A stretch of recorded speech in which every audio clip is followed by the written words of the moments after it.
Good afternoon, everybody. You know Good afternoon, that. sir. Good afternoon, sir. Good afternoon. We have actually started our third semester postgraduate course in geography since uh,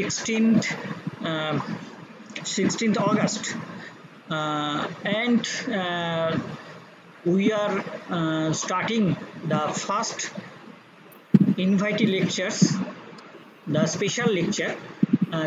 This lecture will be delivered by uh, Dr. Bappa Sarkar, Assistant Professor of Dinhata College. And I want to also tell you that Dr. Sarkar is our ex-student of Coach Bihar College. And that's why he is our alumni. And we are proud for him. Actually, as he is our ex-student and as well as a renowned professor, so really we are very much grateful to Dr. Bappa Sarkar for attending his and delivering this program, this lecture. So first of all, I welcome to you, Dr. Bappa Sarkar. You are not only the student of our department, not only the student of our college, but also you are a renowned professor in this locality. And I am really very much thankful to you for attending this program. So I may request Dr. Sarkar to start your lecture. You can also continue in both Bengali and English, as there are so many students coming from the different colleges, and also the first, second, and third or fifth, sixth semester of our college. So you may deliver your lecture both in English and Bengali as you like. Thank you, Dr. Bappa Sarkar. Please start. Thank you, sir. Thank you. I'm audible? Yeah, yes, you're audible. No issue. And student, please don't share your screen so that it will disturb the Bappa Sarkar screen. Please open your pin the presentation of the Bappa Sarkar screen. Just swipe your mobile so that you can see the two screen of Bappa Sarkar. So one screen for the face of Bappa Sarkar, the another screen for the PowerPoint presentation of Bappa Sarkar. So you can first pin or click on the PowerPoint presentation so that you can see everything whatever sir presenting. Thank you very much to all of you. Please proceed, Dr. Bappa Sarkar. Thank you, Papan sir. And it's my pleasure to deliver a lecture in my college that I have studied in my college in 2007. I have just completed my BA from Coach Bihar College in 2007, and it's a great opportunity for me to give this type of the lecture, because it was a dream in my life that once a day I will talk or deliver a lecture in my college. So my dreams come true, and thank you for this arrangement and give me the opportunities for this lecture. So আমি তাহলে বাংলাই বলছি, কারণ বেশিরভাগ আমাদের student গ্রাজুয়েশনেরও আছে এবং পিজিরই আছে, তাহলে বাংলাই দিচ্ছি। আর সবাই তো এখানে মানে বাংলাই দিচ্ছি, সবাইকে বলে দিচ্ছি না। আচ্ছা, মাঝে মধ্যে আমি ইংলিশটাও বলে দেবো আর কি, নো প্রবলেম। তো আজকের যে টপিকটা সেটা হচ্ছে জিআইএস এন্ড ইটস অ্যাপ্লিকেশন। তোমরা কি সবাই দেখতে পাচ্ছ স্লাইডটা? কোনো একজন উত্তর দাও।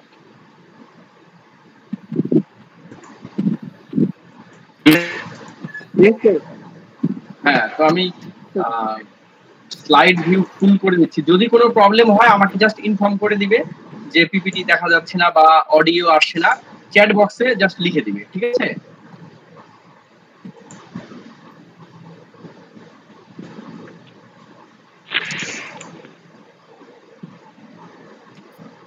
এখন ফুল স্ক্রিন এসেছে সবার?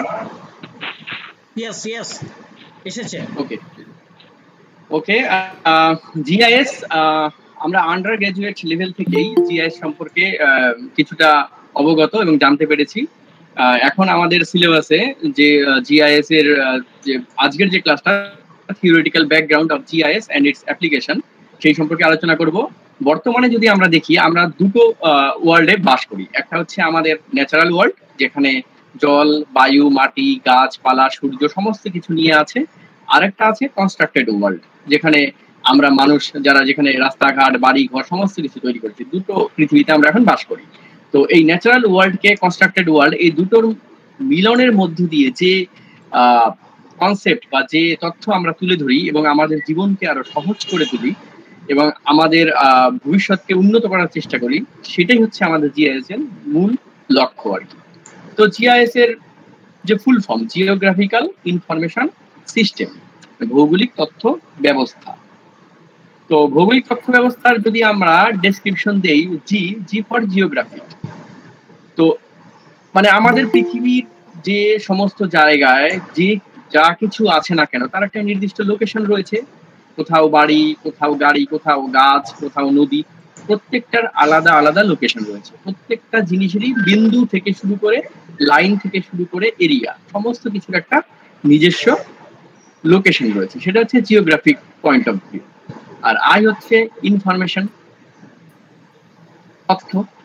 তো এই সমস্ত যে জিনিসগুলো রয়েছে তার নির্দিষ্ট তথ্য রয়েছে, তা আমরা বিভিন্ন টেবিলের মধ্য দিয়ে হোক বা বিভিন্ন ক্যারেক্টারের মধ্য দিয়ে হোক কিংবা বিভিন্ন অভিজ্ঞতার মধ্য দিয়ে হোক তথ্যগুলো কালেকশন করি। আর সিস্টেম একটা পদ্ধতি যার মধ্য দিয়ে আমরা সমস্ত বিষয়টাকে অ্যাকুমুলেট করি। সায়েন্স বা স্টাডিজ বা সার্ভিসের মধ্য দিয়ে তিনটা জিনিসের সমন্বয় ঘটাই। সেই জন্যই এর নাম হয়ে গেছে জিওগ্রাফিক্যাল ইনফরমেশন সিস্টেম। তো এই জিআইএস শব্দটা প্রথম কে ব্যবহার করেছিল বা কোথা থেকে আসলো এই জিওগ্রাফি বা জিওগ্রাফিক্যাল ইনফরমেশন সিস্টেম? প্রথম যে universal definition, there is no universal definition. GIS কাকে বলবো তার সঠিক কোনো ডেফিনেশন নেই। তবে স্টিফা ভনিক এট অল ওনারা প্রথম একটা সুন্দর ডেফিনেশন দিয়েছিলেন জিআইএস এ 1989-এ, যে as a system for capturing, storing, checking, integrating, manipulating, analysing and displaying data. অর্থাৎ আমি তথ্যগুলোকে সংগ্রহ করব, সেগুলোকে ব্যাখ্যা করব, স্টোর করব, সাজাবো, ম্যানিপুলেট করব এবং অ্যানালাইজ করব, শেষে একটা সিদ্ধান্তে পৌঁছাবো। এই হচ্ছে জিআইএস স্টিফা ভনিকের মত। এরপরেও অনেক ভৌগোলিক থেকে শুরু করে যারা জিও ইনফরমেটিক্স নিয়ে কাজ করেন বা কম্পিউটার নিয়ে কাজ করেন তারা জিআইএস সঙ্গে বিভিন্ন ডেফিনেশন দিয়েছিলেন। তো এই ডেফিনেশনটাই অনেক সর্বজন বিদিত আর কি। তো জিআইএস এর যে কথাটা বললাম, যে জিআইএস এর মূল লক্ষ্যটা কি করে এখানে ডেটা ম্যানেজমেন্ট করে, ডেটা অ্যানালাইজ করা হয়, ডেটা ভিজুয়ালাইজেশন মানে ম্যাপ। আমি যা কিছু যত তথ্য আছে আমার কাছে সেগুলোকে আমি অ্যানালাইজ করব, করে কি করব, একটা প্রেজেন্ট করব, একটা ম্যাপের মধ্য দিয়ে প্রকাশ করতে পারি। যেমন আমরা জেনারেলি জিওগ্রাফি যারা পড়ি আমরা ম্যাপ নিয়ে কাজ করি প্রচুর। আমাদের যে ফাইনাল শিটে যে কাজগুলো করতে হয় বিভিন্ন ম্যাপের মাধ্যমে প্রকাশ করতে হয়। এই ম্যাপগুলোই যখন আরো তথ্যের মধ্য দিয়ে গবেষণা করে একটা সঠিক সিদ্ধান্তে পৌঁছানো হয় এবং ম্যাপের আকারে প্রকাশ করা হয়, সেটাই হচ্ছে ভিজুয়ালাইজেশন মানে উদ্দেশ্য। সেটা 2D হতে পারে, 3D হতে পারে। 2D বলতে যে ম্যাপগুলো আমরা দেখি মোবাইলে হোক বা কম্পিউটারে হোক বা আমাদের প্রিন্ট আউট, সেগুলো হচ্ছে 2D। আর 3D হচ্ছে ডিজিটাল এলিভেশন মডেলিং করে সেগুলো 3D মানে দেখতে 3D লাগবে, একদম মনে হবে 3D জিনিস আমি হাতে নিয়ে আছি বা দেখছি আর কি। সেই 3Dও জিআইএস এ করা যায়। আর প্রথম দিকে এই জিআইএস এর কনসেপ্ট কিভাবে আসলো, মানে প্রথম দিকে কিভাবে এই জিআইএস এর কনসেপ্টটার বিবর্তন হলো?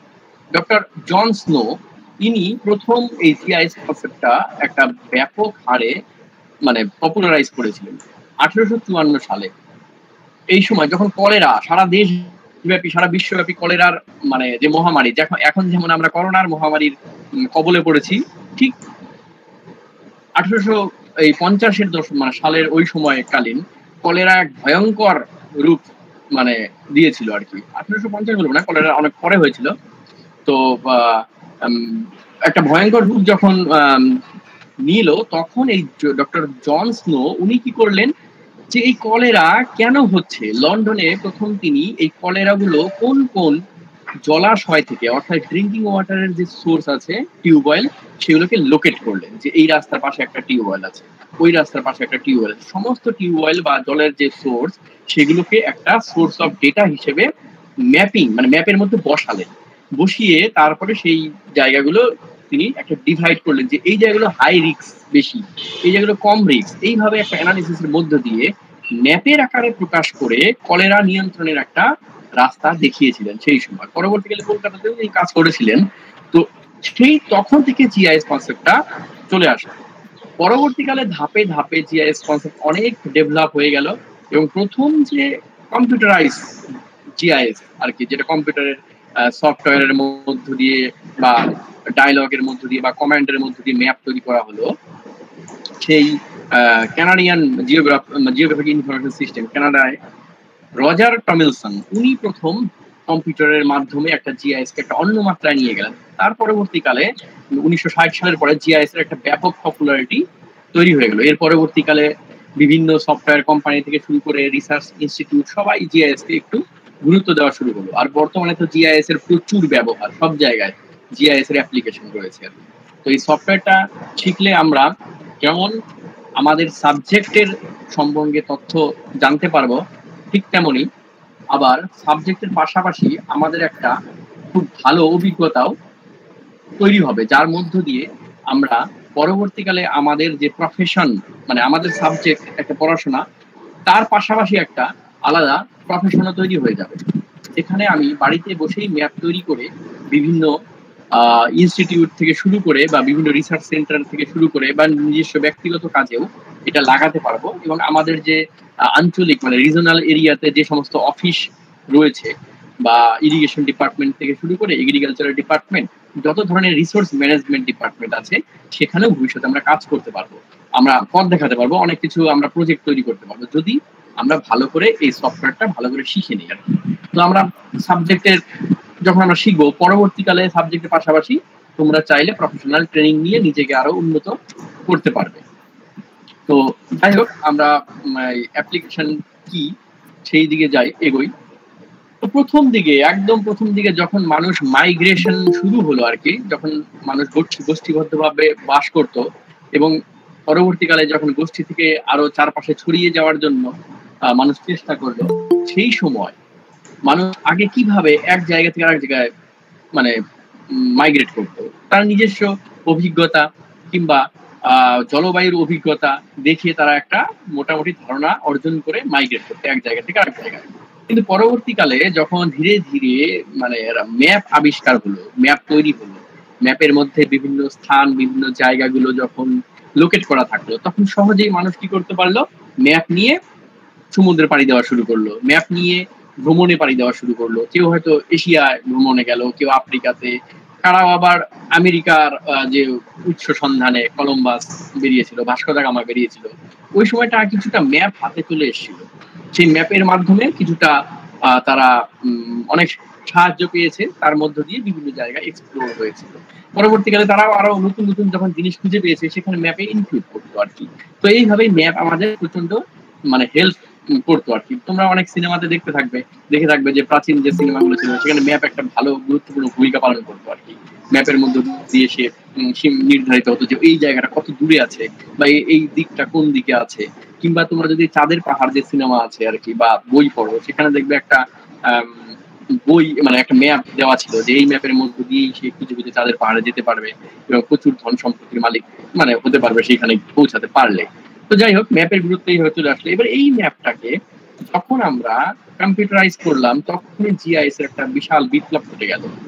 এখন যে আমরা ম্যাপ মোবাইলের মধ্যে যে কোনো একটা জায়গা জাস্ট নাম লিখে সার্চ করে দেই যে আমি দিনহাটা থেকে শিলিগুড়ি যাবো, কোন রুটে গেলে ভালো হবে, বাস মোবাইলে ক্লিক করলেই চলে আসে।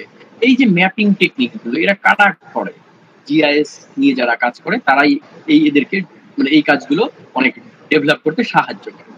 তো সে হতে পারে তুমি রেল ট্র্যাকিং সিস্টেমও হতে পারে যেখানে জিপিএস সেট করা থাকে।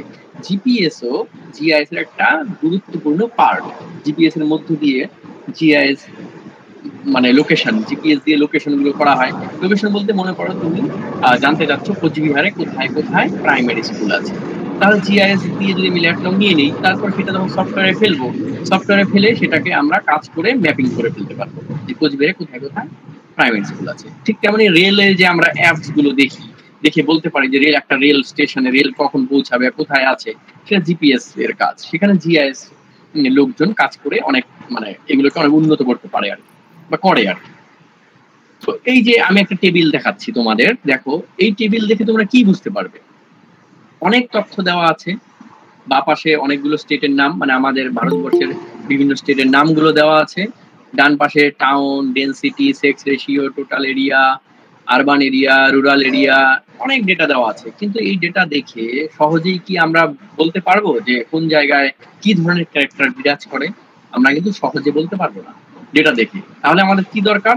এই ডেটাগুলোকে যখন আমি ইন্টিগ্রেট করবো জিআই সফটওয়্যারে, তখন তৈরি হয়ে যাবে একটা ম্যাপ। দেখো এই ম্যাপটা যখনই তৈরি হয়ে গেল, হাতের কাছে তৈরি হয়ে গেল, তখন কিন্তু তুমি সহজেই ম্যাপটাকে অ্যানালাইজ করতে পারবে যে কোথায় পপুলেশন ডেনসিটি বেশি আছে, কোন কোন স্টেটটা বড়, কোন স্টেটটা ছোট, কোন স্টেটটা উত্তরে আছে, কোন স্টেটটা দক্ষিণে আছে, কোন স্টেটের আয়তন কত, সেগুলো কিন্তু সহজেই আমরা বুঝতে পারবো। তাহলে এই স্মার্ট ম্যাপ তৈরি করে এর উপরে তুমি যা খুশি ডেটা তুমি কিন্তু ইউজ করতে পারো। ডেটা ইউজ করে সহজেই কিন্তু বলতে পারবো কোথায় কি আছে, যেটা আমরা জেনারেলি ম্যাপ দেখে বলি। আমাদের বইয়ে যে ম্যাপগুলো আছে সেখানে দেখেই আমরা বুঝে যাই যে কোথায় কি আছে। কিন্তু সেই ম্যাপগুলোকে যখন ডিজিটাইজ করা হবে এবং মডেল তৈরি করা হবে এবং আরো তথ্য ইনপুট করা হবে, তখন কিন্তু সেই ম্যাপ আর ম্যাপ থাকবে না, তখন সেটা একটা প্ল্যানিং ম্যাপ তৈরি হয়ে যাবে। তুমি যা চাও সেই হিসেবে ম্যাপটা তৈরি হয়ে যাবে। তো এই জন স্নো ওই সময় ওই মানে একটা প্ল্যানিং করেছিল, করে কলেরা নিয়ন্ত্রণের ক্ষেত্রে একটা বিশাল বড় ভূমিকা পালন করেছিল। তো যাই হোক, আমরা যদি অ্যাজ এ হোল জিআইএস এর অ্যাপ্লিকেশন দেখি, তো there is a numbers of application in GIS. You can believe, মানে এত অ্যাপ্লিকেশন আছে এখানে। আমি তো শুধু একটা ব্রড অ্যাপ্লিকেশন এরিয়া দিলাম, কিন্তু এর বাইরে অনেক অসংখ্য অ্যাপ্লিকেশন আছে। যখন তোমরা জিআইএস স্টাডি করবে বা পরবর্তীকালে জিআইএস সফটওয়্যার যখন হ্যান্ডেল করবে, তখন দেখতে পারবে অসংখ্য জায়গা আছে, মানে তুমি যা ভাববে তোমার ভাবনা দিয়ে তুমি সফটওয়্যারে কাজে লাগাতে পারবে। তো যদি আমরা ফিজিক্যাল ইনফরমেশন, যদি ফিজিক্যাল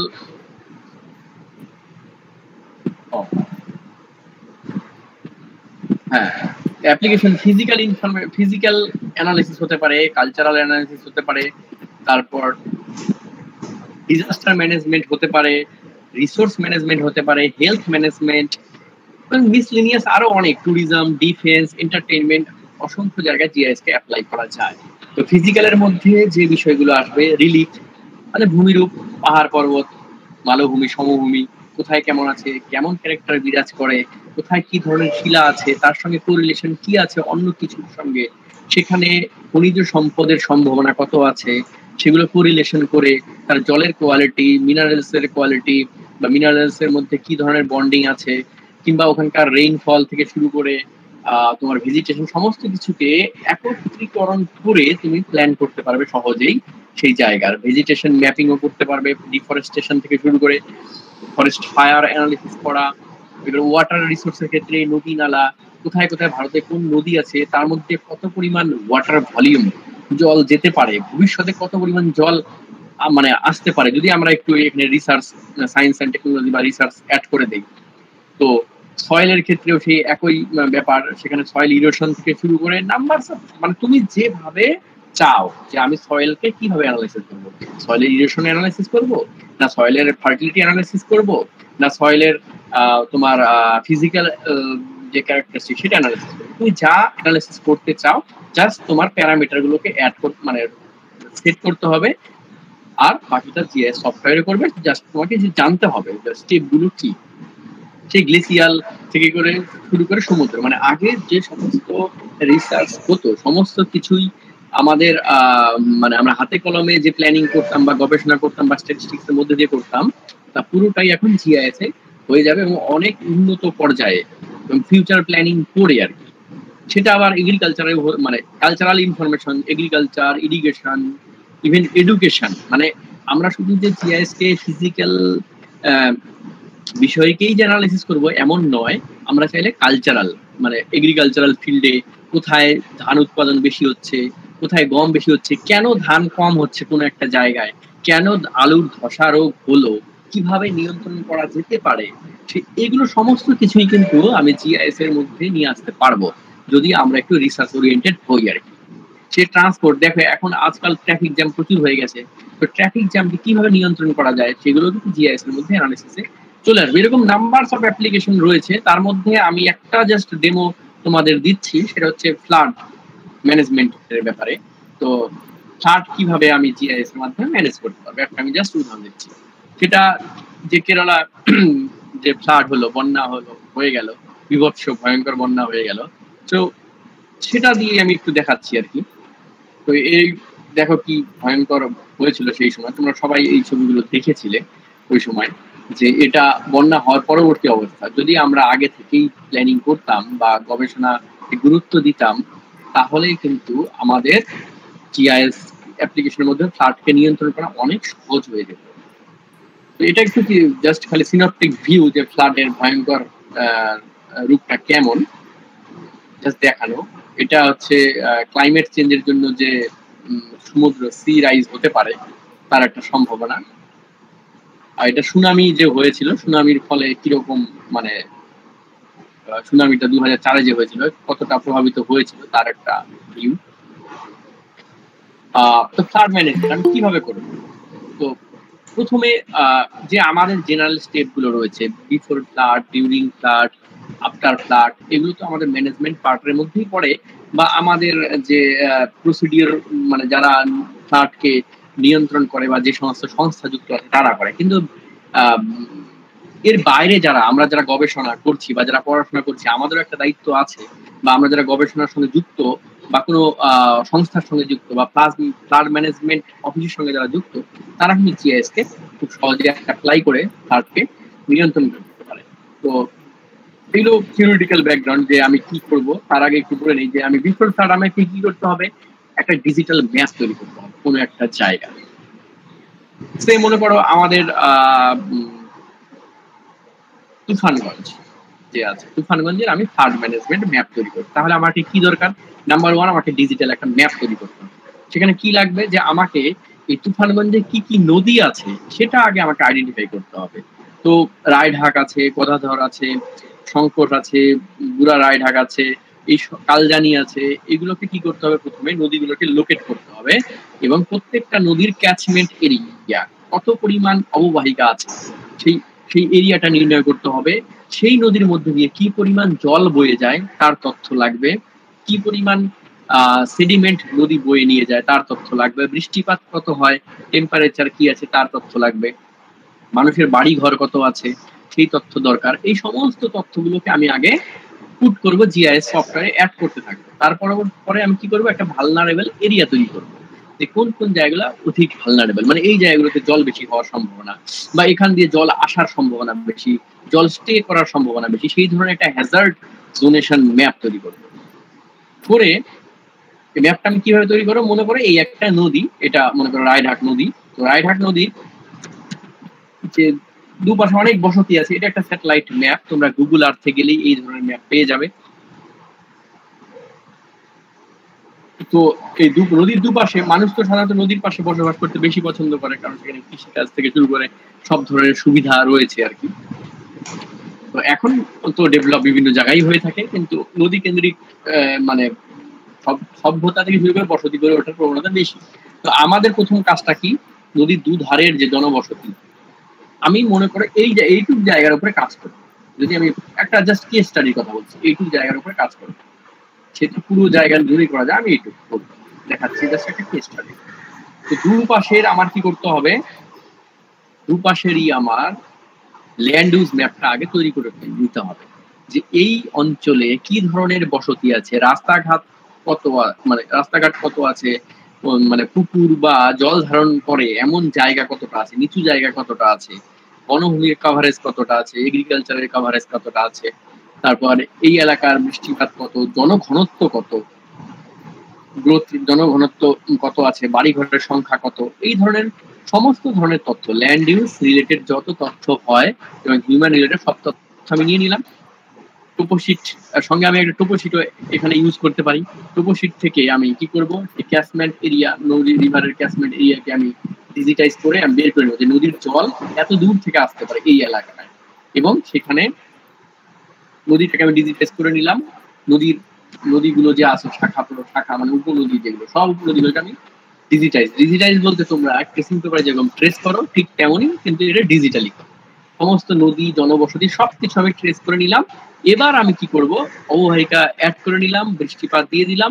একটু এখানে রিসার্চের কাজ আছে, মানে একটু গবেষণা করতে হবে যে ফ্লাড যে রিলেশন যে আছে, কোরিলেশন, বৃষ্টিপাতের সঙ্গে তোমার জলের পরিমাণ থেকে শুরু করে সেডিমেন্টের রিলেশন কি আছে সেটা জানতে হবে।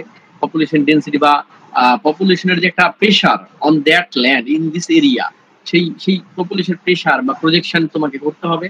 এটা একটু গবেষণা, একটু পড়াশোনার কাজ। সেই পড়াশোনার কাজটা যখন আমি সফটওয়্যার সঙ্গে যোগ করে দেবো, একটা মডেল তৈরি করব। মডেল বলতে তোমাকে একটা ফর্ম বা একটা ফরম্যাট তৈরি করতে হবে যে অধিক জল হচ্ছে, তার জন্য টেম্পারেচার এত আছে, জনবসতি এত আছে, এই কন্ডিশন আছে, সুতরাং ফ্লাড হওয়ার সম্ভাবনা এতটা বেশি।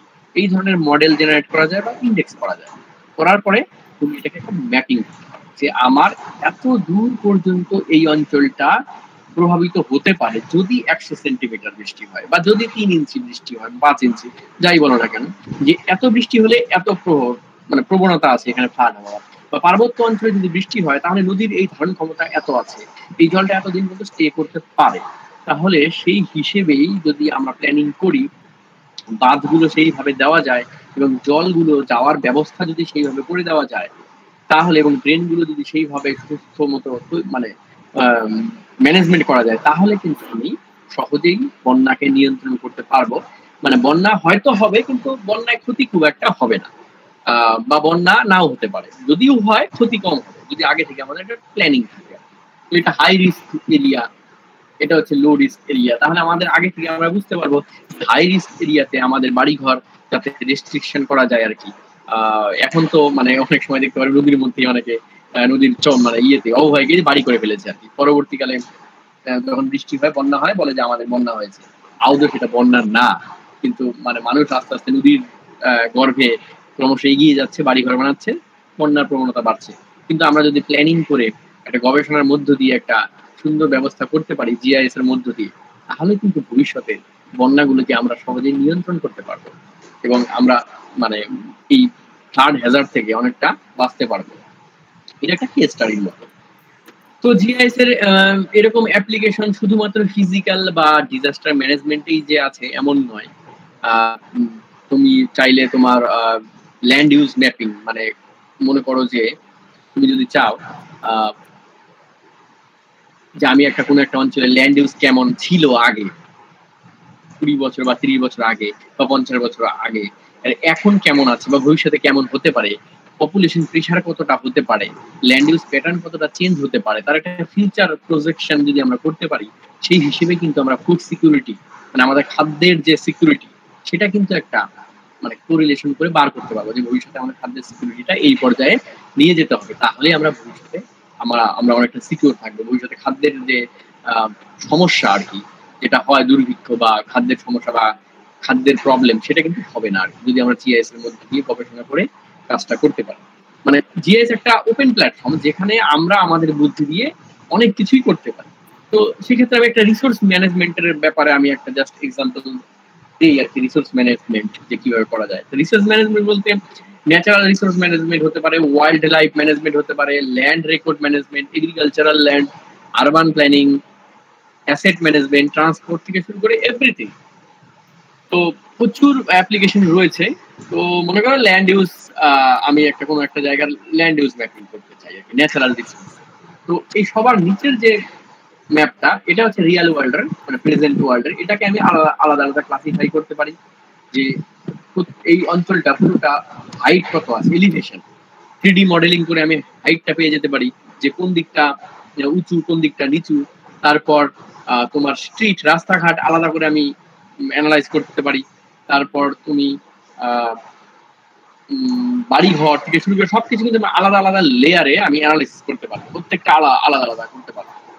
তো ইভেন আমি যদি ফরেস্টের কথা বলি, যে ফরেস্টের রিস্ক জোন, যে তোমরা চাচ্ছ যে আমি ফরেস্টের যে যেখানে যেখানে দাবানল হয় আর কি, ফরেস্ট ফায়ার, সেই জায়গাগুলোকে আমি আগে থেকেই লোকেট করবো যে সম্ভাবনা আছে এই জায়গাগুলো দাবানল হওয়া। তাহলে কিন্তু আমরা আগে থেকেই মানে দাবানলকে নিয়ন্ত্রণ করতে পারবো, যে এই জায়গায় সম্ভাবনা আছে, তাহলে আমি আগে থেকে প্রোটেকশন নিয়ে নিই। যদি দাবানল হওয়ার সম্ভাবনা হয় তাহলে সহজে নিয়ন্ত্রণ করা যাবে। কিন্তু একবার লেগে গেলে প্রচুর ক্ষতি হয়ে যায় বনভূমি।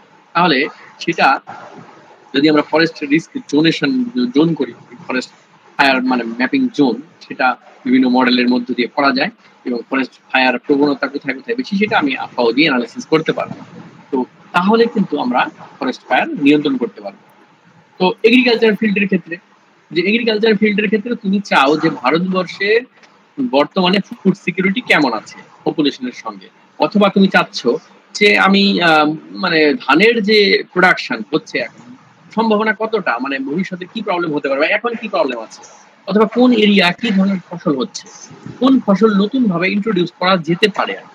তুমি একটা জিনিস লক্ষ্য করো আমরা যে আমাদের কোচবিহার জেলায় কিন্তু ভুট্টা চাষ খুব বেশি দিনের নয়, মানে ম্যাক্সিমাম হচ্ছে মানে খুব পপুলার হয়েছে গত 10 বছর আগে এবং শুরু হয়েছিল প্রায় 30 বছর আগে। কিন্তু এখন যেদিকেই তাকাবে শীতকালে মানে ওই বোরো চাষের সময় বোরো চাষের বদলে দেখবে ভুট্টা, চারদিকে ভুট্টার ফলন। এটা কিন্তু শুধু একবারে মানে জাস্ট ভুট্টা মানে চাষ করা শুরু করলে আমার হয়ে গেল তা না, অনেক দিনের গবেষণার ফল। কিন্তু এই জিনিসটাই যখন আমরা জিআইএস এর মধ্যে দিয়ে করবো তখন তার ফলটা খুব দ্রুত পাবো, খুব তাড়াতাড়ি পেয়ে যাবো। তো সেখানে আমাকে সয়েলের ডেটা দিতে হবে, যে আমি যদি মানে কোনো একটা জায়গার সারা ভারতবর্ষ ছেড়ে দাও, শুধু কোচবিহারে যদি ভাবি যে কোচবিহারের সয়েল ক্যারেক্টার কি আছে, ফিজিক্যাল এবং as well as chemical properties of the soil and also the irrigation characteristic of the region, that is the river lift irrigation process বা তোমার ডাগ অয়েল, তারপর ক্যানেল আছে কিনা বা টিউবওয়েল ইরিগেশন, সমস্ত ধরনের যে ইরিগেশন সিস্টেম বা সোলার ইরিগেশন, সমস্ত ইরিগেশন এর যে কতটা ইরিগেশন দিয়ে থাকে এবং কি পরিমাণ জলের সম্ভাবনা আছে আমাদের এখানে, নদী কতগুলো আছে, বৃষ্টি কত হয় বা গ্রাউন্ড ওয়াটার কতটা লেভেলে আছে, এই সমস্ত তথ্য, মাটির যে আর্দ্রতা, আছে সেই আর্দ্রতা কত আছে, বা রেইনফল যে হচ্ছে রেইনফলের পরিমাণ কত সেটা তো বললাম, এবং ক্রপ ভ্যারাইটি কি কি ধরনের ফসল আগে হতো এখন হচ্ছে এবং সেই ফসলগুলো গ্রোথ রেট কেমন, কতদিন লাগে প্রত্যেকটা ফসলের জন্য, কোন মাটিতে কোন ফসল কেমন হচ্ছে, এবং ফার্টিলাইজিং কি কি পরিমাণ সার ব্যবহার করা হয় কোন কোন জমিতে, এই সমস্ত তথ্য যখন আমরা কালেক্ট করে জিআইএস সফটওয়্যারে ফেলবো, তখন জিআইএস সফটওয়্যারে ফেলে যদি আমরা মডেল জেনারেট করে ফেলি যে আমাদের ভুট্টা চাষের সম্ভাবনা কতটা, তাহলে সহজে এবং কোন কোন জায়গায় সহজেই কিন্তু সেই ম্যাপিংটা তৈরি হয়ে যাবে। তাহলে কিন্তু আমাদের 40 বছরের মানে এই অভিজ্ঞতা অতটা দরকার পড়বে না। আমি 40 বছরের জায়গায় সেটা খুব কম সময়ে, অল্প সময়ে, হয়তো 2-4-5 বছরেই সে তার অ্যাপ্লিকেশন আমরা কিন্তু করতে পারবো। তাহলে কিন্তু এগ্রিকালচার ফিল্ডে জিআইএস এর একটা খুব বিশাল ভূমিকা রয়েছে। আমরা যদি মানে কৃষকদের সঙ্গে এই সফটওয়্যারকে কোলাবোরেশন করতে পারি, মানে আমরা গবেষক বা ছাত্র আর কৃষক, এই কোলাবোরেশন যদি হয় বা করা সম্ভব হয়, তাহলেই কিন্তু কৃষিকে আরো একটা নতুন পর্যায়ে নিয়ে যাওয়া যাবে। এবং ভারতবর্ষে কিন্তু যদি বড় ধরনের প্ল্যানিং করা হয়, ভারতবর্ষের ফুড সিকিউরিটি কিন্তু অনেক উন্নত, অনেক উপরে উঠে যাবে আর কি। ইভেন তুমি আমরা যদি দেখো একটা ছোট্ট একটা উদাহরণ দিই আর কি, এটা তো বড় কৃষিটা গেল বড় একটা এক্সপ্লেনেশনের ক্ষেত্রে, যে ছোট একটা জায়গার কথা বলি, এই যে হাতি, আমরা জানি যে হাতি প্রায় কি হয়, অ্যাক্সিডেন্ট হয় বা মারা যায় বা চোরা শিকারী মানে চুরি করে নিয়ে যায় বা অনেক প্রবলেম দেখা যায় হাতিকে নিয়ে। আমরা হাতিকেও কিন্তু সহজেই মানে তার বাসস্থান থেকে শুরু করে সবকিছু আমরা কিন্তু মানে অ্যানালাইজ করতে পারবো জিআইএস এর মধ্যে দিয়ে। এবার সেটা কিভাবে, এখানে হেল্প নিতে হবে জিপিএস এর। হাতির মানে যে কোনো জায়গায় একটা জিপিএস লাগিয়ে দিলাম, দিয়ে ছেড়ে দিলাম।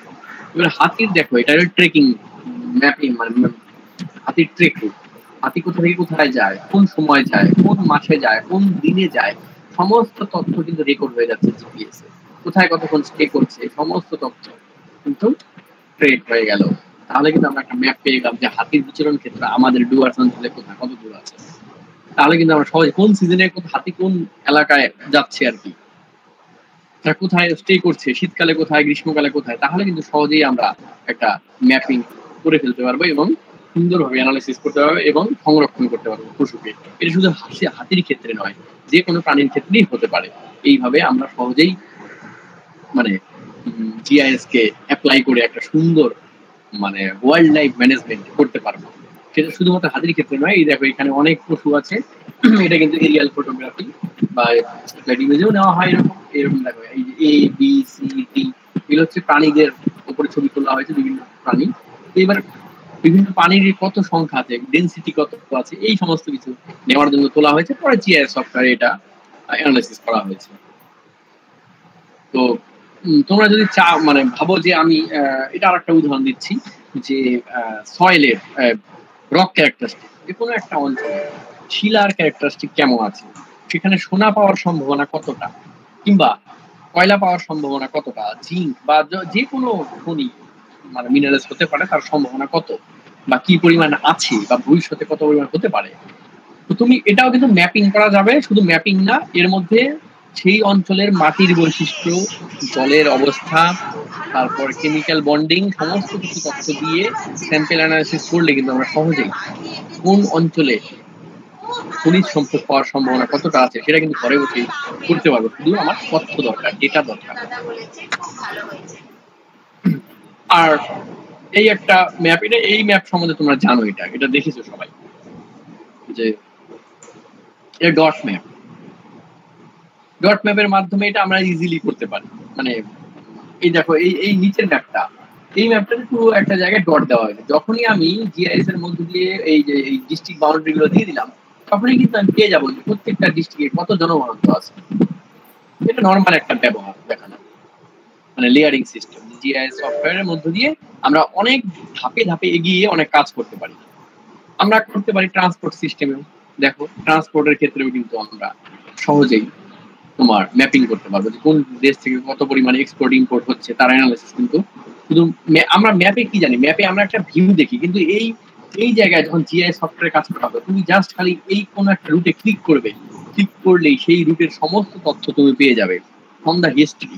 মানে কত বছর আগে কত পরিমাণ তুমি জিনিস এক জায়গা থেকে আরেক জায়গায় রপ্তানি করা হয়েছিল, আমদানি করা হয়েছিল, ইভেন কি পরিমাণ টাকা মানে লেনদেন হচ্ছে, ডিমান্ড কত, সমস্ত তথ্য কিন্তু আমাদের জিআইএস এর মধ্যে চলে আসবে।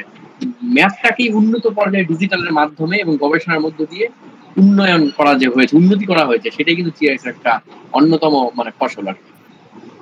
এবার যদি আমরা ভাবি যে প্ল্যানিং এর ক্ষেত্রে, মানে কত তোমাদের অ্যাপ্লিকেশন, প্রচুর অ্যাপ্লিকেশন প্ল্যানিং এর মধ্যে, আরবান প্ল্যানিং, মানে আমাদের কোচবিহার শহর যে আছে, কোচবিহার শহরের যদি নগরায়ণ, সে তো আমাদের সেই রাজার আমলে হয়েছিল, পরবর্তীকালে শুধু রাস্তাঘাট ঠিকঠাক বা অন্যান্য কিছু নতুন অ্যাড করা হয়েছে, কিন্তু তার কিন্তু নতুন করে সেই পরিবর্তন করা এখনো হয়নি, করা কাজ চলছে। তা আমরা যদি আরবান প্ল্যানিং এর ক্ষেত্রে ড্রেনেজ সিস্টেমে, আমাদের কোচবিহারে বৃষ্টি হলে কি হয়, জল দাঁড়িয়ে যায়, সেটাকে নিয়ন্ত্রণ করবো কিভাবে? আমরা জানি ড্রেন গুলো খারাপ অবস্থা আছে, কিন্তু কতটা খারাপ, কোন ড্রেনে কি পরিমাণে কাদা জমে আছে, বা কোন ড্রেনটা কতটা জল ধারণ ক্ষমতা ক্যাপাসিটি আছে, বা বৃষ্টি যে হচ্ছে কোচবিহারে কি পরিমাণ, কত পরিমাণ জল বৃষ্টি কোচবিহারের শহরের বুকে পড়ছে, এবং সেই জলটা কত পরিমাণ গ্রাউন্ড ওয়াটারে যাওয়ার সম্ভাবনা আছে, কত পরিমাণ রাস্তার উপরে থাকার সম্ভাবনা, কত পরিমাণ ড্রেন মানে ড্রেনের মধ্যে দিয়ে যেতে পারে। তো এই সমস্ত কিছু তথ্য দিয়ে যখন আমরা ক্যালকুলেশন করব, তখন কিন্তু আমাদের সুন্দর একটা প্ল্যানিং চলে আসবে হাতের কাছে, যে কোন ড্রেনটা সবার আগে রেজুভিনেট করা উচিত, কোন ড্রেনটা সবার আগে ওয়াইড করা উচিত। মানে যে ড্রেনটা হয়তো প্রয়োজন নেই সেটাই আগে প্রশস্ত করে ফেলা হয়েছে, অথচ জল ওখানে যাচ্ছে না। তো এই জায়গায় কিন্তু জিআইএস কাজ, এখানে কিন্তু ইঞ্জিনিয়ার যারা ইঞ্জিনিয়ারিং করে তারাও জাস্ট ম্যানুয়াল কাজ করবে, কিন্তু তারা যখন জিআইএস সফটওয়্যারটাকে কাজে লাগাবে, তখন কিন্তু সহজেই তারা শহরকে নিয়ন্ত্রণ করতে পারবে, মানে বিভিন্ন হ্যাজার্ড থেকে বা এই ওয়াটার লগিং প্রবলেম থেকে। তো ইভেন যে যারা যারা মানে মিউনিসিপ্যালিটির কাজ করে, যে অফিসে যারা কাজ করে, তারাও কিন্তু সফটওয়্যারটি ব্যবহার করতে পারে। কিভাবে? এই দেখো ট্যাক্সেশন, যে আমাদের যে ট্যাক্স নেওয়া হয় মানে কোচবিহারের প্রত্যেকটা বাড়ি থেকে যে ট্যাক্স নেওয়া হয়, ঠিক আছে, কিভাবে ট্যাক্স নেওয়া হয়, বাড়িতে যায় একটা খাতা কলমে হিসাব থাকে, সেই হিসেবে গিয়ে কিন্তু ট্যাক্স নেওয়া হয়।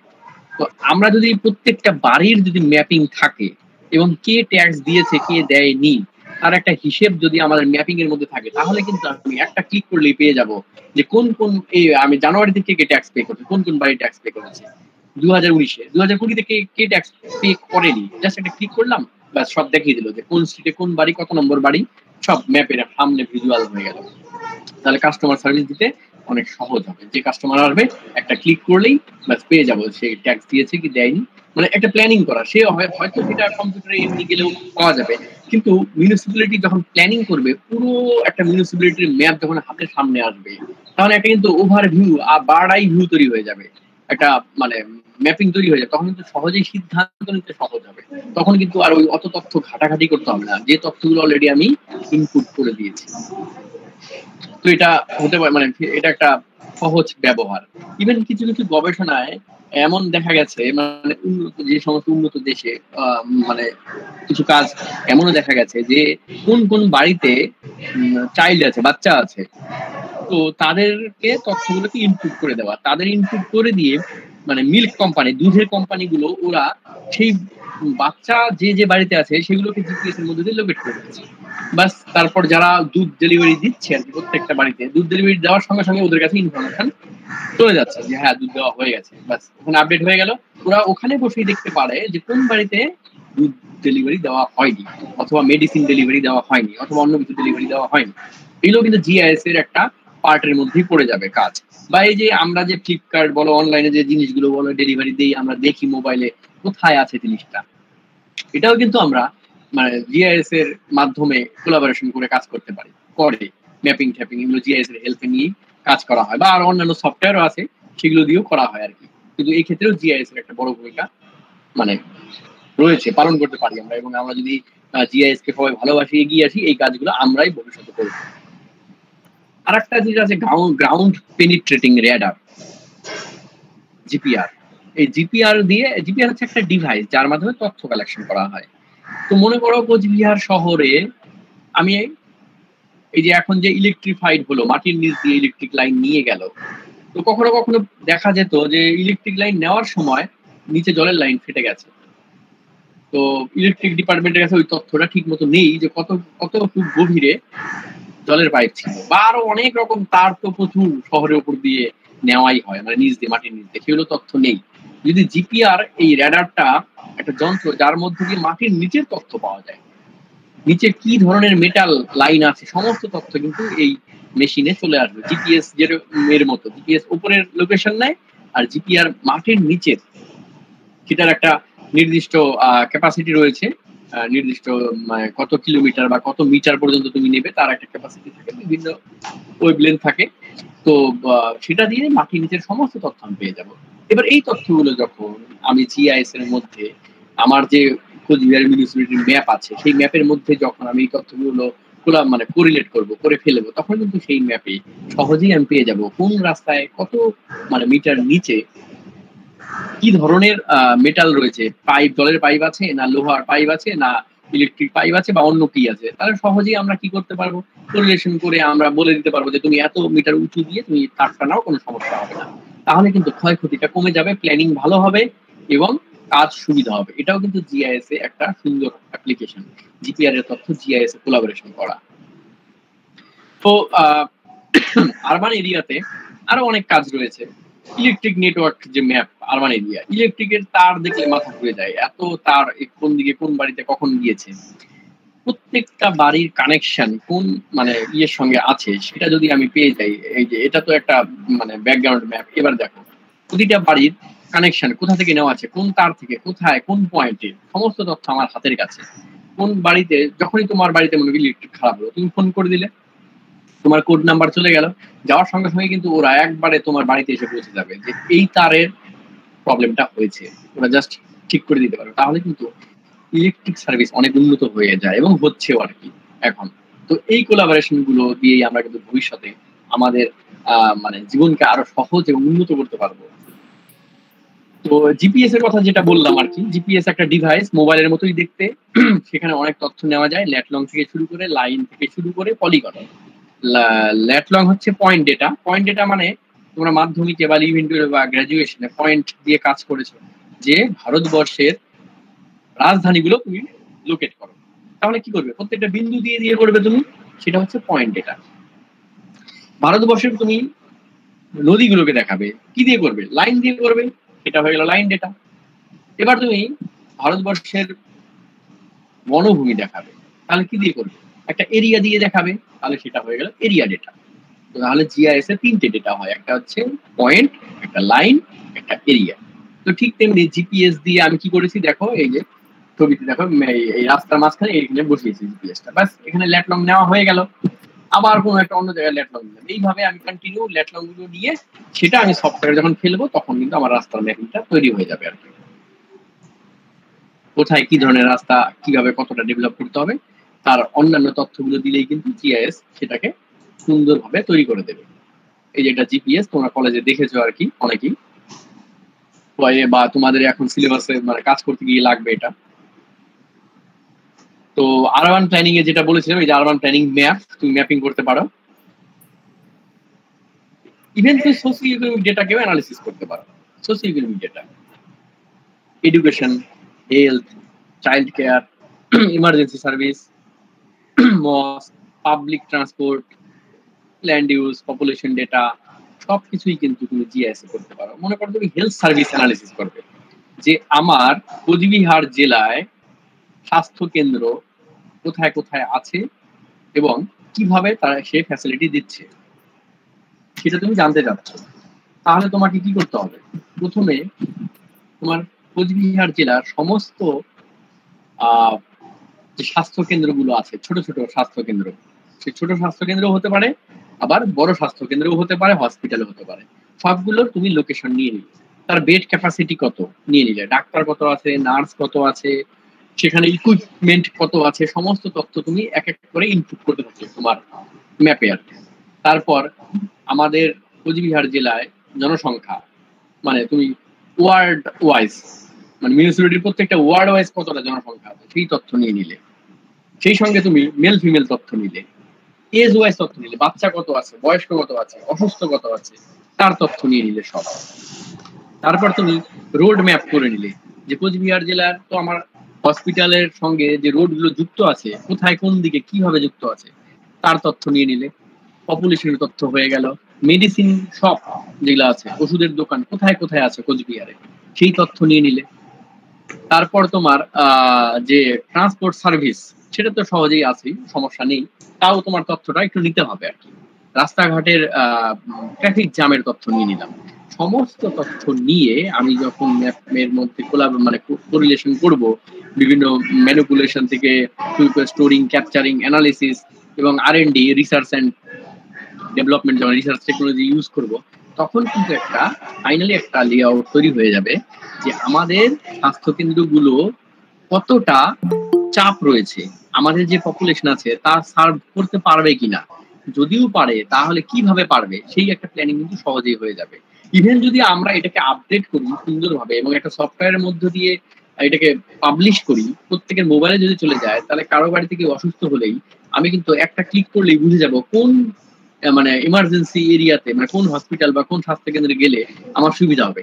যারা একদম কোচবিহারের শহরের বুকে আছে একদম, তারা হয়তো মহারাজা ওই হসপিটালে চলে গেলে, কিন্তু যারা একটু একটু প্রান্তে আছে তাদের কোনটাতে গেলে লাভ হবে, কোথায় আছে ঠিক জানে না, জাস্ট মোবাইলে একটা ক্লিক করলেই কিন্তু ও পেয়ে যাবে যে তার কাছে কয়টা অপশন, কতগুলো অপশন আছে, কত কিলোমিটার দূরে এবং কিরকম চাপ আছে, সেখানে কি কি ইকুইপমেন্ট আছে, তার চিকিৎসা সেখানে হবে কিনা সঙ্গে সঙ্গে গেলে, সেই ধরনের। বা অনেক সময় যখন আমাদের স্নেক বাইট যে হয়, সাপ কাটলে সঙ্গে সঙ্গে আমি কোন হসপিটালে নিয়ে যাব, যদি একটু দূরে থাকে, শহরের উপরে থাকলে সঙ্গে সঙ্গে বড় হসপিটাল, অসুবিধাই নেই, কিন্তু একটু দূরে, কিন্তু ও কনফিউজ যে কোন হসপিটালে নিয়ে যাওয়া গেলে সুবিধা, হাতে সময় কম কম, তখন কিন্তু মোবাইলের সফটওয়্যারে জাস্ট একটা ক্লিক করলেই কিন্তু আমি পেয়ে যাবো যে কোন হসপিটাল আমার জন্য সুবিধাজনক, তাহলে আমি সেখানে গেলাম, ব্যাস আমি ট্রিটমেন্ট পেয়ে যাবো। তাহলে আমরা জিআইএস এর মাধ্যমে কিন্তু আমাদের জীবনকে আরো উন্নত এবং সহজতর করতে পারি।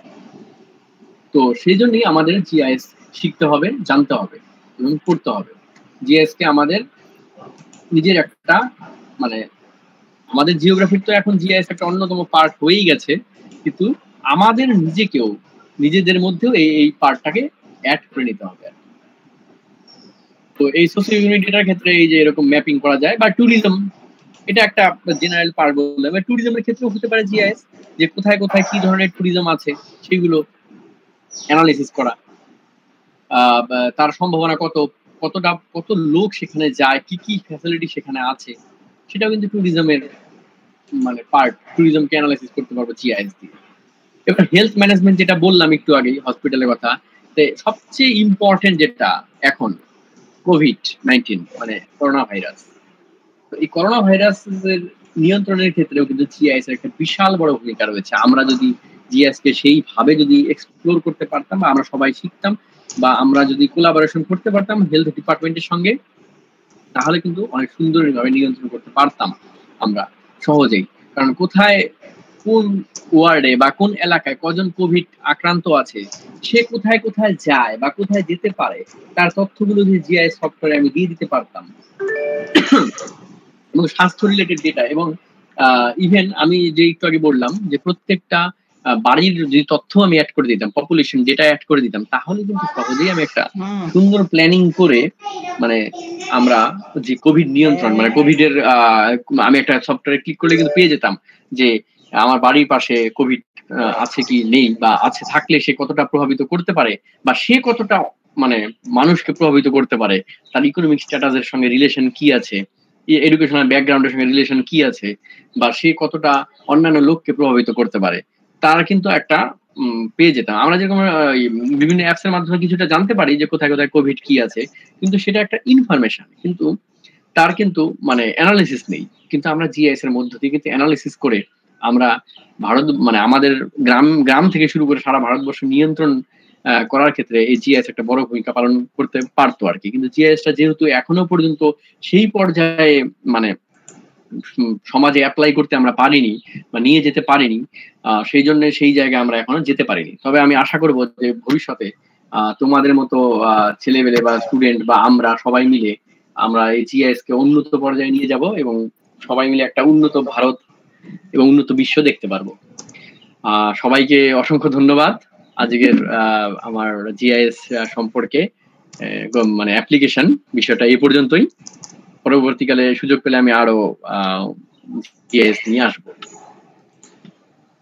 Thank you Tapan sir. হ্যাঁ, আমি প্রশ্নগুলো নিয়ে নিচ্ছি, তার আগে কয়েকটি একটু আমাদের অ্যানাউন্সমেন্ট আছে সেইগুলো বলে নিচ্ছি। আই থিঙ্ক কেশব স্যার আছেন। কেশব আছো তো তুমি?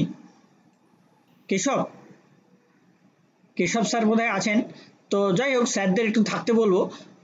মানে কেশব স্যারকে আমি অনুরোধ করবো একটু মানে থ্যাঙ্কস দেওয়ার জন্য। কেশব শুনতে পাচ্ছে না হয়তো। ওকে, যাই হোক, আমি একটু অ্যানাউন্সমেন্টগুলো করতে লাগি।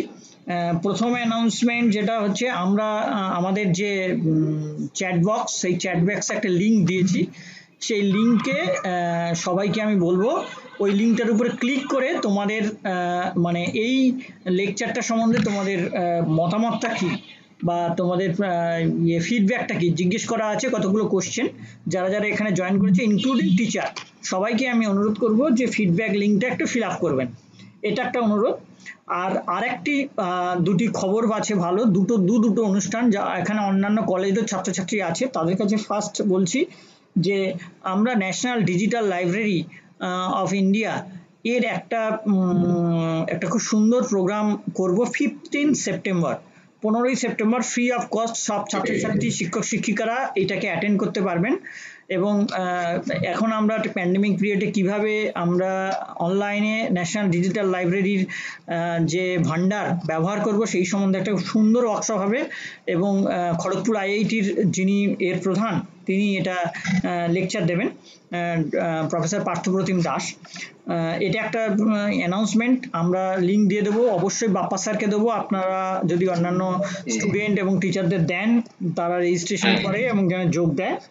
এটা একটা। আর দুই হচ্ছে লার্নিং কন্টেন্ট ম্যানেজমেন্ট সিস্টেমের উপরেও আর একটা 7 দিনের প্রোগ্রাম হবে, কিন্তু এটা স্টুডেন্টদের জন্য নয়, এটা প্রধানত টিচারদের জন্য।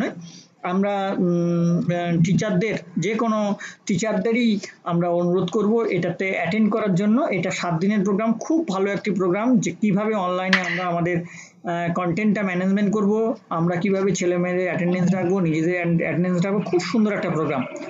আর থার্ড একটা হচ্ছে আমাদের কলেজের পিজি জিওগ্রাফি শুরু হয়েছে গত 2 বছর আগে থেকে, এবং এটা তৃতীয় বছরে আমরা পা দিয়েছি, এবং এবছরের প্রথম এটা লেকচার। আমি সবাইকে বলবো আমাদের এখানে যারা ভর্তি হচ্ছে তারা গভর্নমেন্টের সব ধরনের যে স্কলারশিপ সেগুলো সবাই পাচ্ছে। ফলে আমরা এই সুযোগটা আমি নিয়ে নিলাম বাপ্পা স্যারের ধন্যবাদ দেওয়ার অনেক আগেই। হ্যাঁ, আমরা একটা লিঙ্ক দিয়েছি, ছেলে মেয়েদের শুধু নয় টিচারদেরও বলবো যে চ্যাট বক্সে আমি যে লিঙ্কটা দিয়েছি, দুবার দিয়ে দিয়েছি, আমি আরও একবার দিয়ে দিচ্ছি, সেই চ্যাট বক্সের লিঙ্কটা তোমরা ক্লিক করবে, ক্লিক করে তোমাদের বক্তব্যগুলো লিখবে। হ্যাঁ, সেখানে বলা আছে কেমন লাগলো, ভালো লাগলো না খারাপ লাগলো, ভালো লাগলে খুব ভালো লাগলে 5, খুব খারাপ লাগলে 0, এরকম আমরা একটা স্কেলে দিয়েছি, তোমরা দেখলেই বুঝতে পারবে, খুব সহজ জিনিস। টিচারদের অনুরোধ করবে এটা বলতে। এবারে আমি প্রশ্ন উত্তর পর্বে আসি, এরপরে ধন্যবাদ পর্বে আসো। ছেলে মেয়েদের কাছ থেকে বা টিচারদের কাছ থেকে যারা জয়েন করেছেন সবার কাছ থেকে আমরা প্রশ্ন অনুরোধ করছি, যদি কিছু প্রশ্ন থাকে একটু বলো তোমরা। Any question? টিচার, স্টুডেন্ট, কেউ কারো কোশ্চেন নেই? Any type of question? আমাদের স্টুডেন্টরা তোমাদের কোশ্চেন?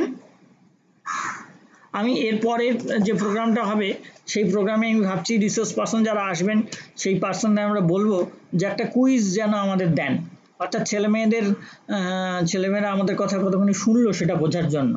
হ্যাঁ, তো কিছু কোশ্চেন আছে ছেলেমেয়েরা কেউ বলো, ছাত্রছাত্রী টিচাররা অনুরোধ করছি, কারোর যদি কোনো কোশ্চেন থাকে, না থাকলে অন করে অন্তত স্যারকে ধন্যবাদ জানাও। এনিবডি? সবাই কি ফোন অফ করে দিয়ে বাড়ি গেছে? হ্যালো অনিমেষ? Thank you. হ্যাঁ বল। Thank you sir. হ্যাঁ বল।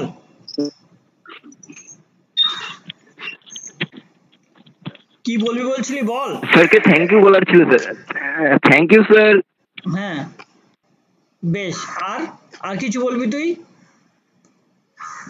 না স্যার।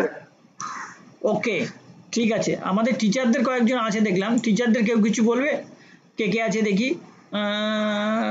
সৌম্যজিৎ স্যার ছিলেন, দেবাশিস স্যার আছেন, প্রসন্ন স্যার আছেন, কেশব স্যার আছেন।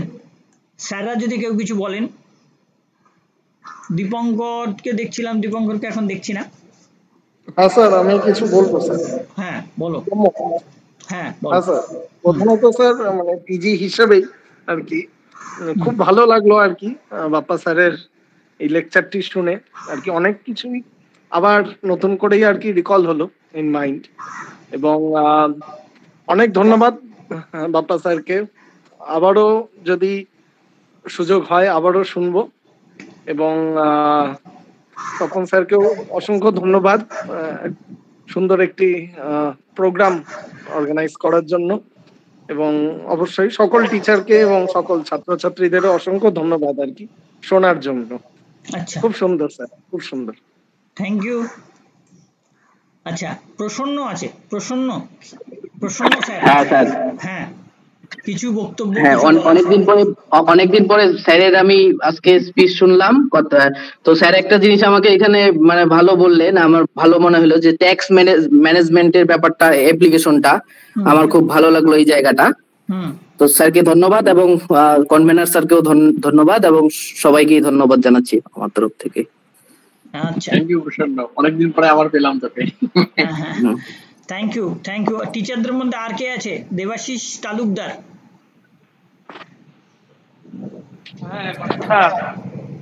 হ্যাঁ,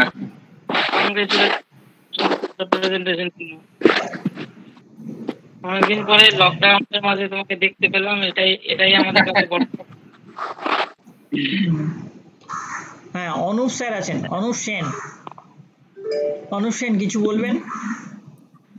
হ্যাঁ স্যার, দেখলাম আগের ক্লাসটাই, এবার জিআইএসসি ক্লাসে আমার বরাবরই এরকম ইন্টারেস্ট, কিন্তু যাই হোক সময়ের অভাবে এখন আমার একটু ব্যস্ততার কারণে হয়ে ওঠে না। তো ক্লাসগুলো মানে যে বাপ্পাদা যেটা নিল, বাপ্পাদাকে অসংখ্য ধন্যবাদ। এবং বাপ্পাদাকে অনেকদিন পরে দেখলাম যে চুলগুলো বাপ্পাদার সব পাকা হয়ে গেছে। যাই হোক, সামনাসামনি দেখলে আরো হয়তো বুঝতে পারা যাবে। এবং যে ক্লাসগুলো বাপ্পাদা যে লেকচারটা দিল খুব ভালো দিয়েছে, এবং সেটা ইউজি পিজি বা বাইরে যারা আছে সবার জন্য মানে সহজ সরল এবং বোধগম্য। তাতে সবারই ইন্টারেস্ট গ্রো করবে। আর স্যার আপনাকেও অসংখ্য ধন্যবাদ এরকম একটা প্রোগ্রাম অ্যারেঞ্জ করার জন্য। এরকম মাঝে মাঝে হলেই আরো ভালো হয়ে উঠবে এটি মনে করি। এইটুকুই স্যার, অসংখ্য ধন্যবাদ আপনাদের সবাইকে। বাপ্পাদাকে আমার পক্ষ থেকে স্পেশাল থ্যাঙ্কস। Thank you. অবশ্যই, ঠিক আছে স্যার। হ্যালো হ্যালো হ্যাঁ হ্যালো স্যার, আমার কিছু জানার আছে। হ্যালো, হ্যাঁ বলো বলো বলো। আমরা তো বললাম যে অনেকদিন পরে বাপ্পা স্যার এরকম লেকচার শুনলাম, খুবই ভালো লাগলো, অনেক ইনফরমেশন নতুন নতুন জানতে পারলাম। তো আমি জানতে চাচ্ছি যে জিআইএস এর ফিউচারটা কি, কোথা থেকে আরো ট্রেনিং নিতে পারবো, এটা নিয়ে আরো ভবিষ্যতে অনেক ভালো জায়গায় যেতে পারবো। তোমার পরিচয়টা একটু দাও, তোমার পরিচয় একটু দাও। আমি হচ্ছি তুফানগঞ্জ মহাবিদ্যালয়ের একজন 4th সেমিস্টারের স্টুডেন্ট এবার। তো আমি বাপ্পা স্যারের কাছে পড়ি। আর আমার নাম হচ্ছে প্রীতম দত্ত। তুফানগঞ্জ মহাবিদ্যালয় থেকে আমি জয়েন করেছি এই মিটিংটাতে, স্যারের দেওয়া লিঙ্ক থেকে। বাহ। তো আমি জানতে চাচ্ছি যে এটার ফিউচারটা মানে কোথায়, আমরা আরো মানে কিভাবে আরো জানতে পারবো এ সম্পর্কে, জিআইএস স্টাডি সম্পর্কে আরো ভালো ট্রেনিং নিতে পারবো এখান থেকে, কোথা থেকে। ভারী সুন্দর প্রশ্ন করেছি প্রীতম, ভারী সুন্দর প্রশ্ন বাপ্পা স্যার। হ্যাঁ, ঠিক, ভালো কোশ্চেন। তো জিআইএস নিয়ে যে ফিউচার বলতে আর কি, প্রথমে গ্র্যাজুয়েশন কমপ্লিট করতে হবে জিআইএস শিখতে গেলে। বেসিক ধারণা হয়ে গেলে গ্র্যাজুয়েশনের পরই আমরা প্রফেশনাল ট্রেনিং বিভিন্ন সেন্টার রয়েছে, সেটা যাদবপুর বিশ্ববিদ্যালয় আছে, আর আমাদের সবচেয়ে ভালো সেটা হচ্ছে আইআইআরএস দেরাদুন বা এনআরএসসি হায়দ্রাবাদে বা নাগপুরে বা হায়দ্রাবাদ বা বেঙ্গালুরুতে অনেক জায়গায় হয়। তবে পিজি করে নিয়ে করতে পারলে সবচেয়ে ভালো। সেক্ষেত্রে আইআইআরএস দেরাদুন আর এনআরএসসি হায়দ্রাবাদ, এই দুটো সেন্টার হচ্ছে আমাদের মানে ভারতের টপ মোস্ট সেন্টার হিসেবে মানে চিহ্নিত করা হয়েছে বা জানা যায়, এবং ওখানে এসে খুব ভালো শেখা যায়। ওখানে চান্স পেলে খুব ভালো, পরবর্তীকালে ওখানে পিজিও করা যায় মানে জিও ইনফরমেটিক্স নিয়ে, এবং প্রফেশনাল ট্রেনিং এর মধ্য দিয়ে পরবর্তীকালে বিভিন্ন প্রজেক্ট ওয়ার্কে যুক্ত হওয়া যায়, এবং পরবর্তীকালে ওখান থেকে মানে গবেষণা মানে পিএইচডিও করা যায় আর কি। আর যাদবপুর বা অন্যান্য জায়গায়ও প্রফেশনাল ট্রেনিং রয়েছে, সেখান থেকে ট্রেনিং নিয়ে তুমি তোমার নিজেদের গবেষণার কাজে এবং প্রজেক্ট ওয়ার্ক থেকে শুরু করে বিভিন্ন বড় বড় কোম্পানিতেও এখন জিআইএস এর স্পেশালিস্ট হিসেবে নেওয়া হয় আর কি, মাল্টি ন্যাশনাল কোম্পানিতেও এখন নেওয়া হয়। প্রাইভেট জব রয়েছে, ইরিগেশন ডিপার্টমেন্ট, প্রাইভেট বলবো না মানে কন্ট্রাকচুয়াল জব, ইরিগেশন ডিপার্টমেন্ট বা ফরেস্ট ডিপার্টমেন্ট বা এই যে মিউনিসিপ্যালিটি অফিস, ইভেন এখন প্রত্যেকটা ডিস্ট্রিক্টে জিআইএস এর দুটো করে পোস্ট হয়, মিউনিসিপ্যালিটি অফিসে, ডিএম অফিস, সেখানে দুটো করে জিআইএস এক্সপার্ট নেয় আর কি, ম্যাপিং মানে ম্যাপিং করার জন্য। সেটা পার্মানেন্ট পোস্ট, কন্ট্রাকচুয়াল পার্মানেন্ট মানে 60 বছরের জন্য পার্মানেন্ট, প্রত্যেকটা ডিস্ট্রিক্টে আছে, এবং ইভেন ইন ফিউচার এটা আরো অনেক প্রবাবিলিটি বেড়ে যাবে। আরো বিস্তারিত জানতে তোমার পরবর্তীকালে আরো মানে তোমাকে মানে আমাকে পার্সোনালি মেল করো, আমি আরো তোমাদের লিংক পাঠিয়ে দেবো আর কি। হ্যাঁ স্যার, মানে এটা নিয়ে ফিউচারে অনেক ভালো জায়গায় যাওয়া যাবে, তাই তো? হ্যাঁ হ্যাঁ হ্যাঁ হ্যাঁ, কিন্তু আফটার গ্র্যাজুয়েশন এমএ পরে করলে সবচেয়ে ভালো। আচ্ছা, থ্যাংক ইউ স্যার। এইখানে আমি একটু যোগ করি প্রীতমের প্রশ্নের উত্তরে, যে Indian institute of remote sensing হচ্ছে মানে সবচাইতে মানে premier body of remote sensing and GIS. তো এটা ISRO, Indian space and research অর্গানাইজেশনের আন্ডারের একটা ইনস্টিটিউশন। তো এর হেড অফিস হচ্ছে যেটা স্যার বললেন দেরাদুনে। তো এদের কিন্তু একটা আউটরিচ প্রোগ্রাম আমাদের কলকাতা আমাদের কুচবিহার কলেজেই হয়। www.iirs.gov.in এই যে ওয়েবসাইটটা আমি দিয়ে দিয়েছি তোমাদের চ্যাট বক্সে, ওই ওয়েবসাইটটায় ক্লিক করলে তুমি দেখবে আউটরিচ প্রোগ্রাম বলে একটা প্রোগ্রাম আছে। প্রথম তোমাকে ওখানে যেতে গেলে এমটেক বিটেক বা বিভিন্ন ধরনের পোস্ট গ্রাজুয়েট ডিপ্লোমা করতে গেলে তোমাকে আগে সার্টিফিকেট কোর্স বা অন্যান্য কোর্স করতে হবে, প্রথমেই ওখানে কিন্তু এন্ট্রি করা যাবে না। তো সেই সব ছোট ছোট আগে সার্টিফিকেট, তোমার যদি ইন্টারেস্ট তৈরি হয় আগে ছোট ছোট কোর্স তোমাকে করতে হবে। এবং স্যার আমি অলরেডি করছি ওগুলো নোটগুলো অলরেডি করছি, ভেরি গুড, দুটো করেছি। বেশ ভেরি গুড। এবং সেটা সব ছাত্রছাত্রীর জন্য আমি বলছি যে এখনো খোলা আছে, জিআইএস এর উপরে বিভিন্ন ধরনের কোর্স আছে, তোমরা অ্যাপ্লাই করতে পারো। ঠিক আছে, নেক্সট কোশ্চেন। আমি আশা করছি আর বোধহয় কোশ্চেন নেই নাকি? কেশব স্যার আছেন? কেশব স্যার, কেশব স্যারকে তো আমি দেখছি প্রোগ্রামে, কিন্তু কেশব স্যার কিন্তু মিউট করা থাকলে তো আমার কথা শুনতে পাবে।